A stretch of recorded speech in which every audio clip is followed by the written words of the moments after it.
Hello, আসসালামু আলাইকুম। আপনারা সকলে কেমন আছেন? আশা করি সকলে ভালো আছেন। ইন্ডিয়ান ভাইদেরকে সালাম, মুসলিম ভাইদের সালাম, হিন্দু ভাইদের আদাব। যারা যারা আমার এই ভিডিওটি দেখতেছেন সবাই ফুল ভিডিওটি দেখবেন। আশা করি খুব সহজে আমার মাধ্যমে মানি এক্সচেঞ্জ করতে পারবেন। আপনাদের এখন কি দরকার? আপনাদের এখন দরকার India to Bangladesh money exchange বা Bangladesh to India money exchange. তো এগুলো কীভাবে করবেন, খুব সহজে কীভাবে মোবাইলের মাধ্যমে ইন্ডিয়াতে টাকা পাঠাবেন বা ইন্ডিয়া থেকে টাকা আনবেন, তা আমি আপনাদেরকে বুঝাবো। এটা আমার রেগুলার ক্লায়েন্ট, ইনি বাংলাদেশে থাকে। ব্যবসার ক্ষেত্রে সে এখন ইন্ডিয়াতে, তার ফ্যামিলিতে 500 টাকা পাঠানো দরকার ছিল, আর উনি আছে ইন্ডিয়াতে, ওনাকে লাগবে বাংলাদেশে।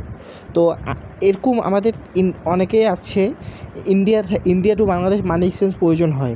যেমন কি এই ভাইটির ক্ষেত্রেই, ইনি এখন বাংলাদেশের লোক ইন্ডিয়াতে আছে, সেই কারণে ওনাকে টাকা পাঠাইতে হবে। তাছাড়া বিভিন্ন কাজে, বিজনেস, ফ্যামিলি।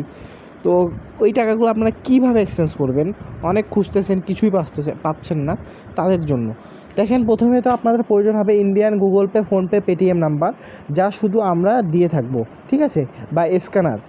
তো আমরা ইন্ডিয়ান অ্যাকাউন্ট দিব, ইন্ডিয়ান অ্যাকাউন্টে পেমেন্ট আনে এই ভাইটির মতন এইভাবে পেমেন্টের স্ক্রিনশট দিবেন, দেন বিকাশ নাম্বার দিব, দেন পেমেন্টটা ক্লিয়ার করে আমি এইভাবে পেমেন্টের স্ক্রিনশট দিব। India to Bangladesh, Bangladesh to India money exchange করতে আমার সাথে কন্ট্যাক্ট করুন। আর অনেক দাদারা আছে, তারা